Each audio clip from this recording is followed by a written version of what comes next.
Hi, welcome to this series about Snort. Today we're going to install Snort. So in pfSense, I'm going to go to System and Package Manager. Click on Available Packages.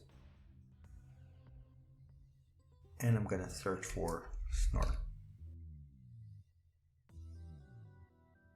This is the package I want, so I'm going to click on Install and Confirm.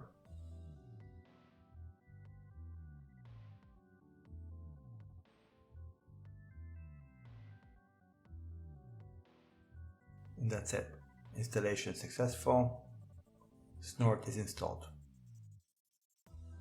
Hey, if you like this video, don't forget to hit the like button and subscribe to my channel. Don't forget to also check the bell icon to make sure you get notifications about new videos just as they come out.